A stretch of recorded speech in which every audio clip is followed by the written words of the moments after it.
Red breaking news చూస్తున్నాం. Phone tapping case దర్యాప్తు ముమ్మరంగా సాగుతోంది. ఇక రేపటితో మాజీ డీసీపీ రాధాకిషన్ రావు కస్టడీ ముగియనుంది. దీంతో ఆయన్ను మరోసారి కస్టడీకి కోరేందుకు పోలీసులు సిద్ధమవుతున్నారు.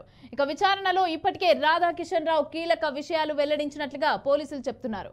కేసులో రాజకీయ నాయకులకు సంబంధించిన ఆధారాలను కూడా రాబట్టినట్లు తెలిసింది. ఇక అంతేకాదు ఇద్దరు కానిస్టేబుళ్లను కూడా పోలీసులు విచారిస్తున్నారు. వీరిద్దరిని కూడా అరెస్టు చేసే అవకాశం ఉన్నట్లుగా తెలుస్తోంది.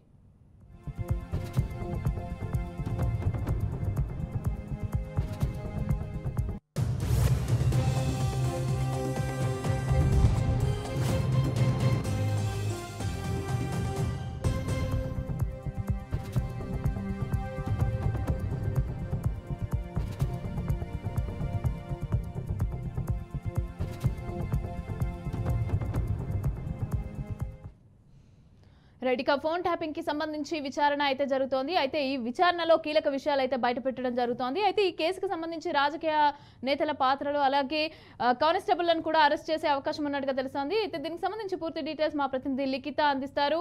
లిఖిత, చెప్పండి, కానిస్టేబుల్లను కూడా అరెస్ట్ చేసే అవకాశం ఉన్నట్టుగా తెలుస్తుంది. అసలు ఎవరెవరు ఏంటి, ఈ విచారణ రేపటితో పూర్తవనున్నట్టుగా తెలుస్తోంది. ఏ విధంగా ఉండనున్నాయి డీటెయిల్స్?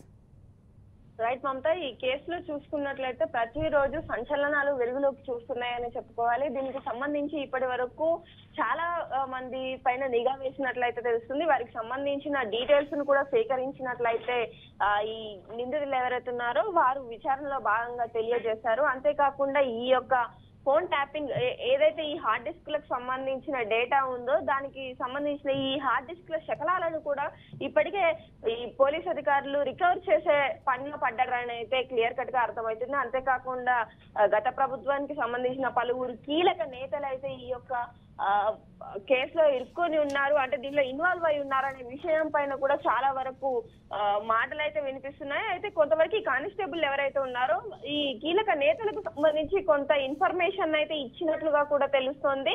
వారిని కూడా త్వరలోనే, అంటే పూర్తి స్థాయిలో వారికి సంబంధించిన పూర్తి డేటాని, అంతేకాకుండా వారిపైన కొంత నిఘాని కూడా పెట్టి ఆ తర్వాతనే వారిని అదుపులోకి తీసుకుంటామంటూ ఇటు అధికారులు చెప్తున్నారు. అండ్ అంతేకాకుండా ఈ ఫోన్ ట్యాపింగ్ వ్యవహారాల్లో ఇప్పటి వరకు ఎక్కడెక్కడ ఫోన్ ట్యాపింగ్ సెంటర్స్ పెట్టారు, అంతేకాకుండా మానిటైజేషన్ చేసిన సెంటర్స్ ఉన్నాయి అనే విషయాలపైన కూడా పూర్తి స్థాయిలో అధికారులు ఇప్పటికే దానికి సంబంధించిన డేటాను రికవర్ చేశారు. అంతేకాకుండా దాదాపుగా తెలంగాణ రాష్ట్ర వ్యాప్తంగా కూడా చాలా మంది ఉన్నత అధికారులు ఇందులో ఇన్వాల్వ్ అయి ఉన్నారు. ఐపీఎస్ లతో పాటు ఐఏఎస్ లు, అంతేకాకుండా పలువురు కానిస్టేబుల్స్ కూడా ఇందులో ఇన్వాల్వ్ అయి ఉన్నారనే విషయం అయితే క్లియర్ కట్ గా తెలుస్తోంది. అండ్ అంతేకాకుండా కొంతమంది బిజినెస్ మ్యాన్స్ కు సంబంధించిన డేటాను కూడా వీరు రికవరీ చేసినట్టు, అండ్ అంతేకాకుండా వారిని ఈ ఏదైతే ఫోన్ ట్యాపింగ్ లో దొరికిన విషయాలను పట్టుకుని వారి నుండి కొంతవరకు డబ్బును లాగే ప్రయత్నం చేశారు. ఆయన అంతేకాకుండా వస్తు రూపంగా కావచ్చు, అలాగే డబ్బు రూపంగా కావచ్చు, ఇతర తాయిలాల రూపంగా కూడా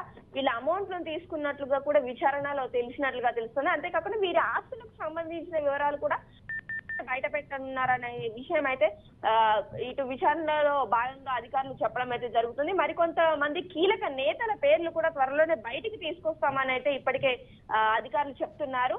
ఈ కస్టడీకి సంబంధించి రేపటితోనైతే ముగియనుంది. ఆ తర్వాత ఇటు టెస్టుల కొరకు హాస్పిటల్ కి తీసుకెళ్లడం కావచ్చు, ఆ తర్వాత జడ్జి ముందుకు నిలబెడతామంటూ కూడా చెప్తున్నారు. మిగతా కీలక నేతలు ఎవరు ఏంటి అనేది అయితే త్వరలో తెలుస్తుంది. ఆకస్మికంగా వారికి సంబంధించిన డీటెయిల్స్ ని వెలువడుస్తాం కానీ ముందుగానైతే బయటికి ఒకవేళ తెలిస్తే కనుక వారు పారిపోయే అవకాశాలు ఉన్నాయి, లేదా సాక్ష్యాధారాలను మార్చేసే అవకాశాలు ఉన్నాయి. కాబట్టి గోప్యంగా ఈ విషయాన్ని ఉంచుతున్నామంటూ కూడా ఇప్పటికే అధికారులు చెప్తున్న పరిస్థితి కనిపిస్తుంది. Right, thank you Likhitha, thanks for the details.